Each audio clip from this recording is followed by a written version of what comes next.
Hello people, welcome back to Location Football. It is Saturday afternoon and we are at another non-league football match. Knickerbocker Glory, yes. Where are we? Oh well, it wasn't far for me to come this week. No, it wasn't. A little 20-minute walk and we are at Hemel Hempstead Town, my local team. Yes, the mighty Tudors take on Hungerford in the National League South, and the Tudors currently sit 8th in the table, so it should be an absolute cracker. Great game. Looking forward to it, good to be back. Excited, yes. What's your favourite memory of playing for Hemel? I think that first season was my greatest memory, and actually I think I scored on the last day as well. That was when we secured the actual trophy. Being involved in actually a promotion-winning team is an unbelievable achievement, and like I say, I didn't play as much as I wish I could of that year because of the two players we had up front, but I think that was my favourite memory there, yeah. And if you're looking to watch the game in a bit of style, got a couple of £100, you can enjoy the game in the hospitality box. That looks like 4 Portakabins stacked on top of each other. You'd be correct, yes, it is 4 Portakabins stacked on top of each other. And we'll cut to James Kirtland. Yes, thank you, Scott. I know what you're thinking.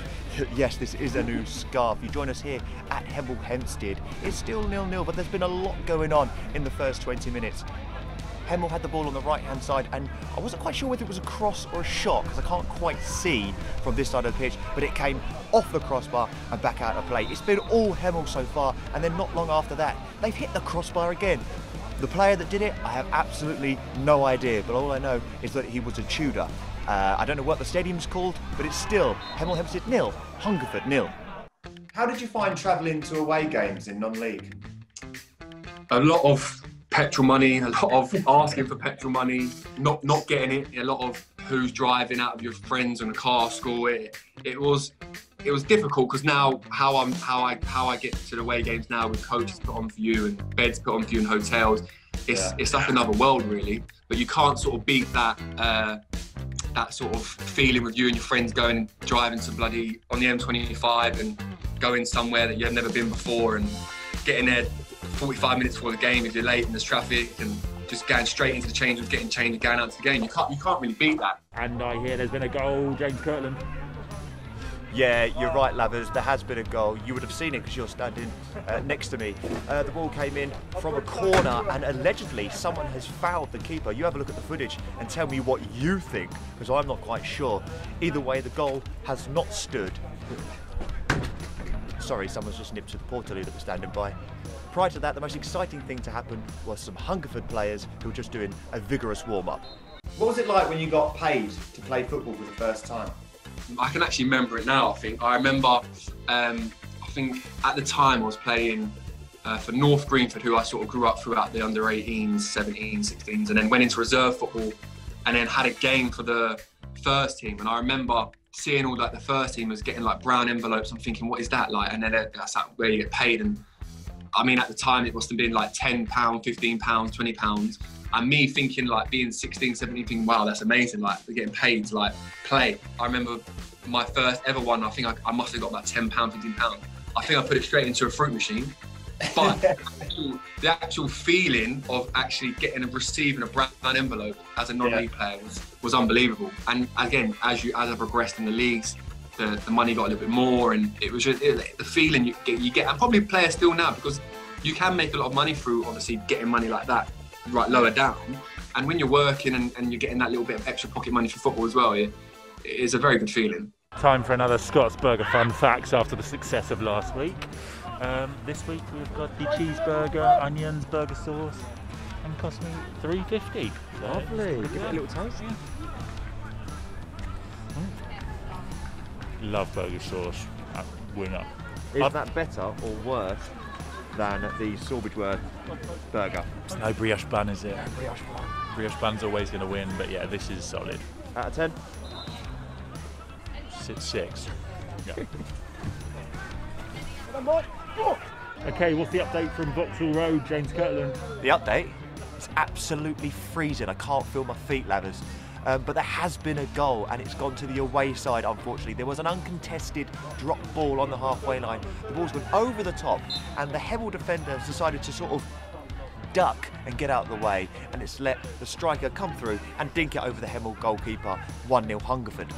Then, not long after, Hemel had a free kick on the right-hand side. You know when that ball comes in and no one gets on the end of it, it just hits the back of the post? Basically, that's what's happened. It's still Hemel Hempstead 0, Hungerford 1. Do you think playing non-league helps you grow as a person and a player? 100%. I think through my time, the way I've come up with non-league, obviously I see a lot of players who come up through the youth teams and the way they've set up and throughout their career, and it's a lot of passing, it's a lot of people praising them and that don't want to, maybe not want to get stuck in, they want to tackle. Yeah. How I sort of see it is I obviously come up playing non-league, playing men's football from the age of 16, 17 and being involved in arguments, fights and just seeing sort of everything in non-league. And then by the time I'm now where I am, all the stuff that with managers having a go at you or players having a go at you, I know I've sort of been there with, like, really low down there, and I know it's sort of, you don't have to bite, you don't have to think this, you don't have to think that, you just sort of got to get on with it and know that you're going to become better. Lavers, this isn't the first Hemel game you've recorded, is it? It's not, no. Like, I've got Hemel to thank for probably like the career I ended up having at Sky and where I went afterwards. How come? Well, the very first YouTube video I ever uploaded was a match highlights package. What? For Hemel v Marlow 14 years ago. So wow. Yeah, I was the original YouTuber. Yeah. As you can see, your YouTube career has really taken off. Yeah, that's it, yeah. It's advanced, well, and the graphics, as you'll see in a minute. Have you got the video still? Yep. Right, we have to show. I will commentate. Here we go then. It's Marlow versus Hemel Town back in 2006, and it's an early clearance away by Marlow. Hemel are on the attack, and it's gone in. But the guy in the red wig loves it. And there is a really nice replay graphic. The guy in the red wig is absolutely loving it. The ball's come in from a corner and it's headed in, but who has scored it? There's the name graphic, it's John Lawford. Hemel are on the attack and the ball's come in again from the left-hand side and it's gone in. Another headed goal, this one scored by Paul Edworth.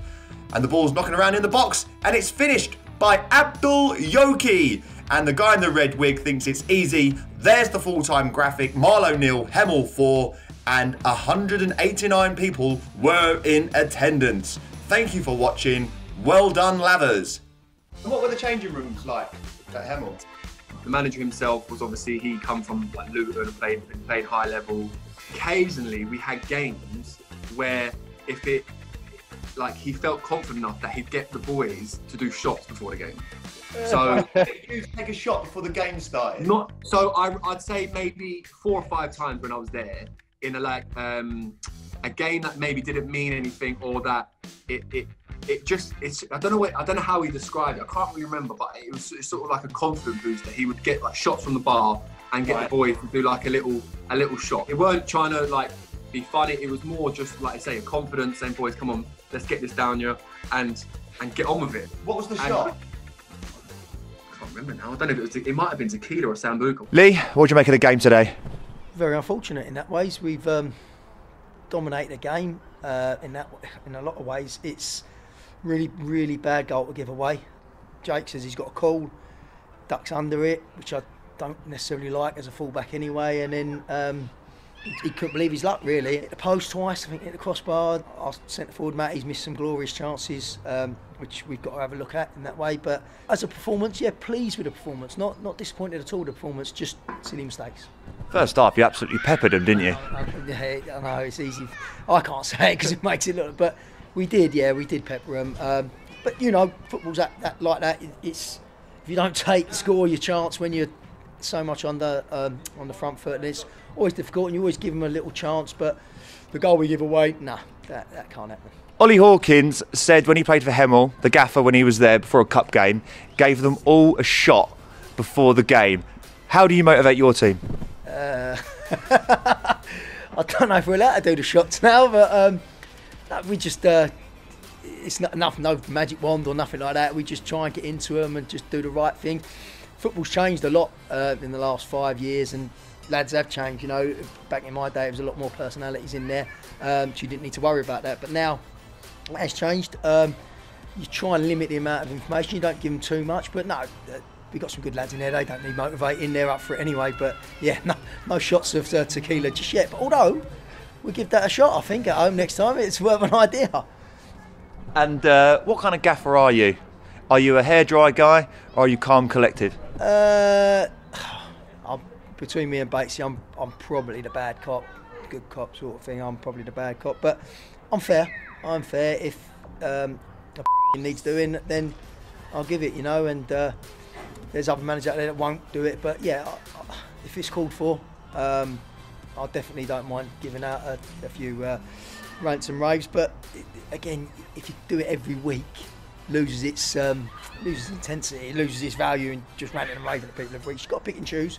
But yeah, it's not something I'm perverse to, that's for sure. Right, so there you have it. Another non-league game completed. Disappointing result, Lathers. It was, yeah. Hemel deserved to win, I think. Yeah, they had the better of the chances in the first half. Bit more even than second, but what a great day it's been at Vauxhall Road. And to commemorate our disappointment, we're going to do a classic Ollie Hawkins, and we're going to toast the game with a tequila shot. Cheers, Unlucky, bro. Hemel. God. Jesus, that's awful. Come on, you Tudors. Yeah. Don't forget to hit the like button, subscribe to the channel, and don't do tequila shots. See you next time. That's horrible.